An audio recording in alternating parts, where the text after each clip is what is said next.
A team that people are potentially sleeping on in 2025 is Old Dominion. Now, this is a team that has been hurt real hard by the transfer portal and they've lost a ton of talent. But this is a team that could surprise a lot of people because of that reason. There's been a lot of exciting things going on for this program.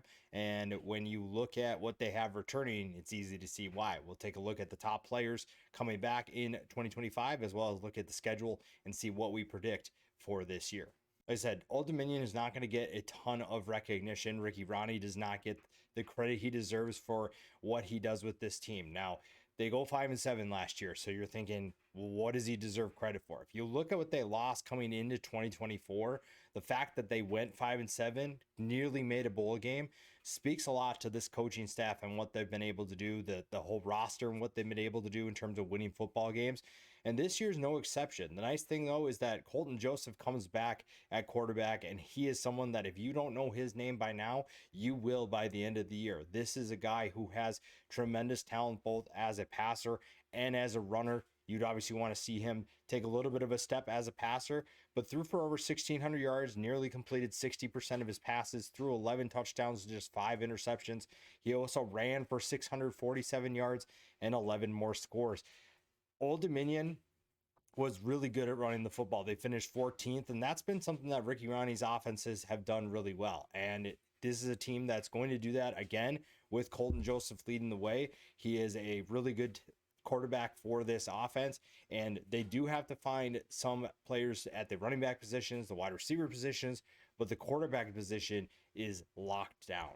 While this defense wasn't exactly elite, the fact that they have the number of linebackers returning that they do is going to tell us exactly what we need to know about this team defensively. They're going to be much better because of guys like Jason Henderson. Now, Jason Henderson only played in one game before getting hurt last year, so we didn't get to see a ton of him, but the last 2 years, he's been a tackling machine. In 2023, he had 170 tackles, 20 tackles for loss. A lot of his tackles production has to do with the fact that this team isn't exactly getting penetration, and he's having to have to do a lot of mop-up duty on the back end. He's going to have to make some plays, but he is very good at what he does, and he is someone that if he didn't get hurt last year, probably would have had another triple-digit tackle season. And the fact that he comes back gives this defense, gives Blake Seiler and this defense a lot of excitement heading into 2025, and he's just one of the guys that we'll talk about. Koa Nautala is the next guy we'll talk about at the linebacker position. Again, with Jason Henderson going down, somebody had to step up, and Nautala was one of those guys.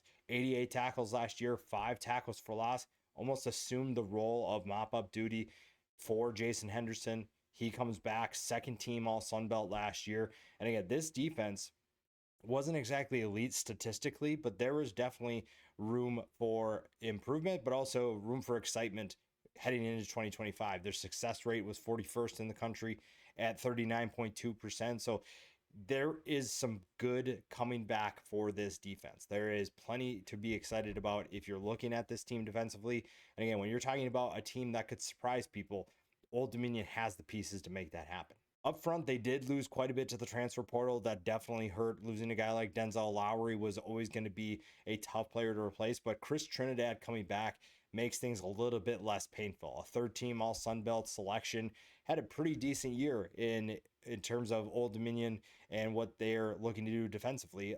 45 tackles, 11 tackles for loss, 5.5 sacks at defensive end.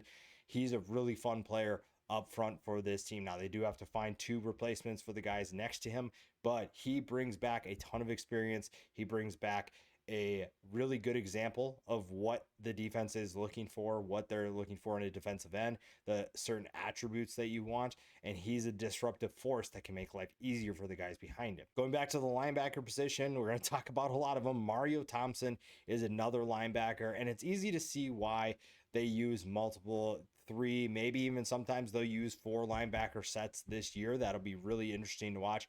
Mario Thompson is another player that had a really big year because Jason Henderson went down. An honorable mention All Sun Belt selection. Kind of surprised he wasn't higher. 65 tackles, 10 tackles for loss, 4 sacks. A really exciting player on the defensive side of the ball. And again, when you look at what this defense has coming back, even with the losses they sustained to the transfer portal, Old Dominion has plenty to be optimistic about. The offensive line will play a huge role for Colton Joseph and this offense, and Zach Barlev coming back is huge at left tackle. It gives Colton Joseph a little bit more security to feel comfortable in the pocket, knowing he has time to throw, and it'll be fun to see how he builds upon a year in which he was a third-team All Sun Belt selection.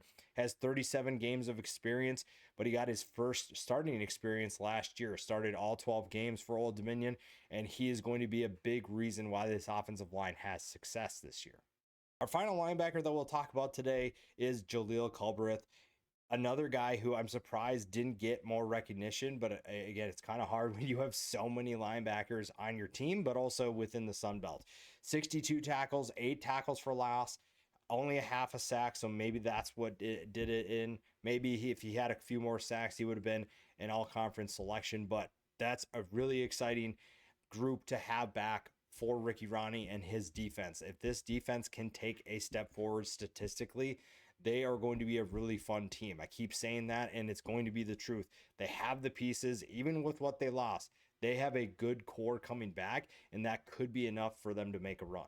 Now, the secondary is a little bit of a different story. You lost a couple of key pieces at cornerback and safety, but you do get Jeremy Mack returning to this defense.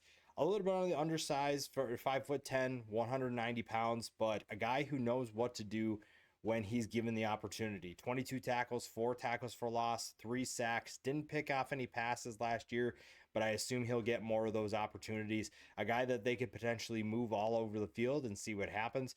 This defense feels like it's in good hands up front, and the secondary, though it does have to find multiple new starters, feels like it's in pretty decent hands with certain guys like Mack coming back. With Colton Joseph commanding so much of the attention, the running back position is in a great spot to make a big impact. Devin Roche is someone who could step up in a big way.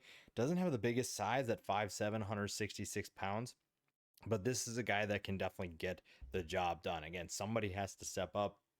The running back position is relatively wide open, and he is just one of the guys that can make an impact. And another secondary player, and we're talking about the defense a lot, which speaks to the number of players coming back, the amount of talent coming back on the defensive side of the ball compared to the offensive side of the ball.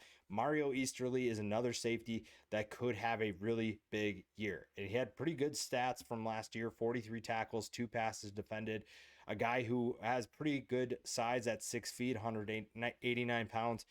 I think that this defense does take a step forward purely off experience. I think that you can't return this much experience and not take a step forward. I know that you shouldn't just assume that, but when you look at how this team plays, you look at the key numbers, this speaks to a group that's going to take a step forward, that's going to improve in 2025.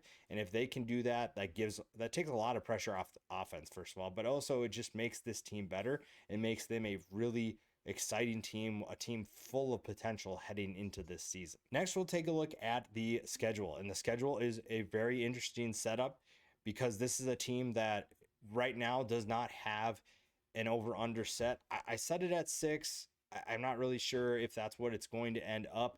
It might be a little bit lower given what the offense has to figure out, but I still think the ceiling for this team is 8-4. I think that there are a lot of people sleeping on Old Dominion, and they could surprise a lot of people. The schedule is not overly difficult, but the Sun Belt does provide plenty of challenges by itself. You have Indiana and Virginia Tech, 2 of the first 3 games, so more than likely, unless Virginia Tech is worse than we think, you're probably starting the year 1-2, and that's not anything new. If anybody's built to bounce back from something like that, it's been this team under Ricky Ronnie. Then you face Liberty and Coastal Carolina right back to back off of a bye. That might be a little bit tough, but they are at home. Marshall and James Madison are 2 very different games. Marshall's in a little bit of a rebuild. James Madison is going to compete for a conference championship, as is App State. Most people believe that. ULM was the surprise of 2024. I think that they take a step back, and a team like Old Dominion could be that surprise team this year. Final 3 games, they get Troy at home, at Georgia Southern, another team that at this point could be competing for a conference championship, and then Georgia State. So there are plenty of winnable games on this schedule, and if this team truly plays to what I think they're capable of, closer to 8 wins is definitely a possibility.